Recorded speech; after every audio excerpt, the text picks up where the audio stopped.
My name's Pat Kirkman, and if you've been in the Cemetery Living Voices program or event before, you probably think I'm going to be Kate Stewart, right? Wrong. No. Today, I am Mary. I am the mother of Kate, and I have been impersonating and talking about Kate for many years in the Historical Society. So today, I thought I'd move on up to her mother, and we'd talk a little bit about Mary, who is buried right here next to Kate in the family plot.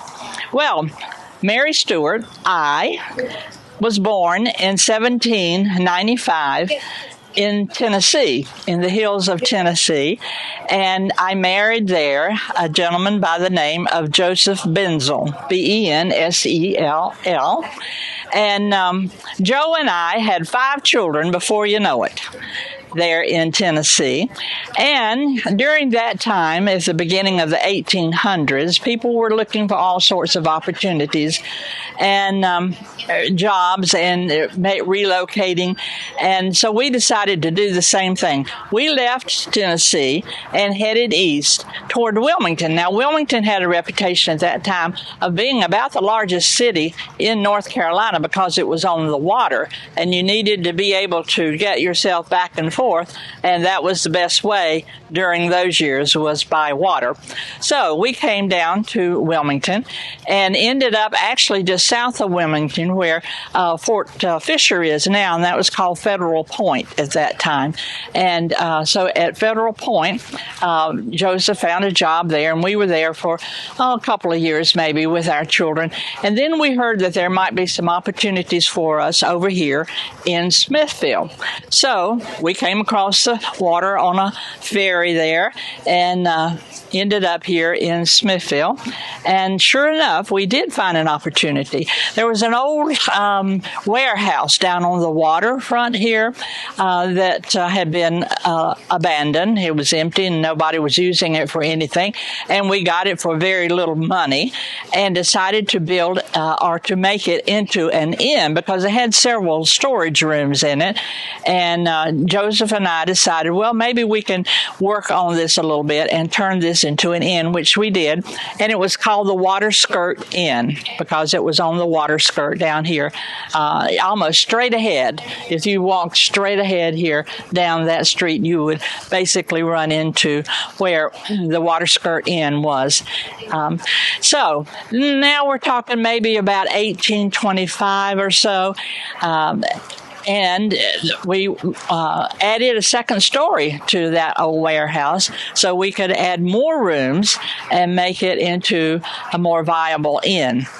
Well, something happened in 1840 that kind of changed things a little bit. Joseph up and died. Well, Joseph's gone. Okay, I'll have to move on with 5 children to take care of.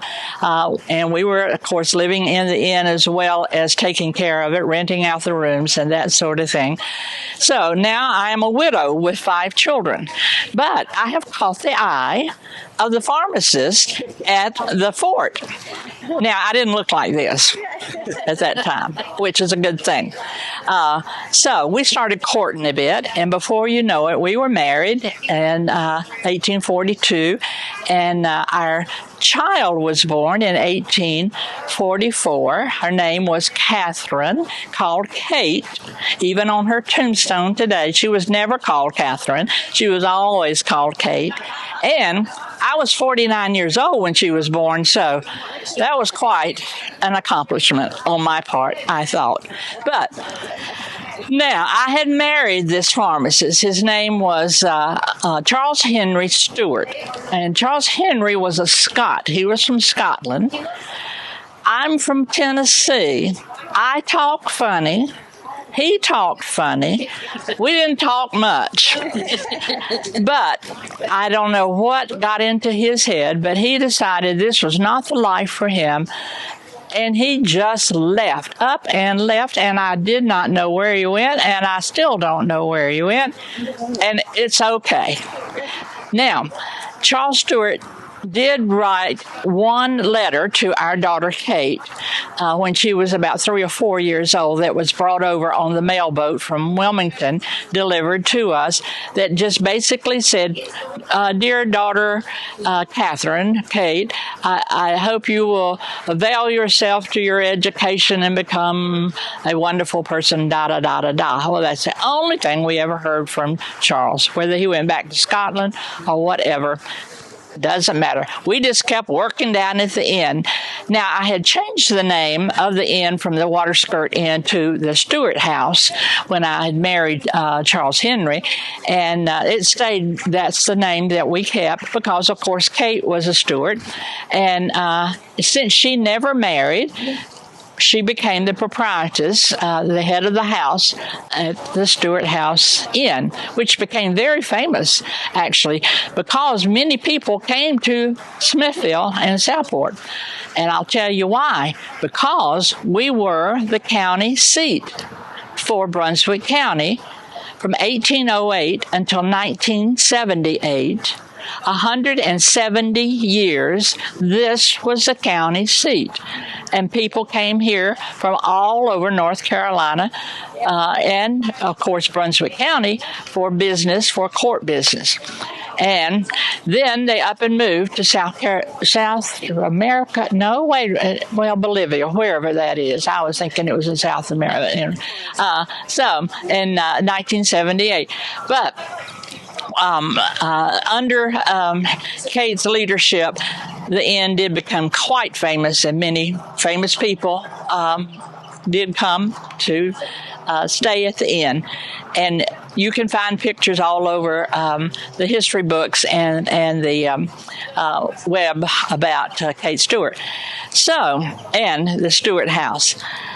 So anyway, that was kind of what my life was all about, working.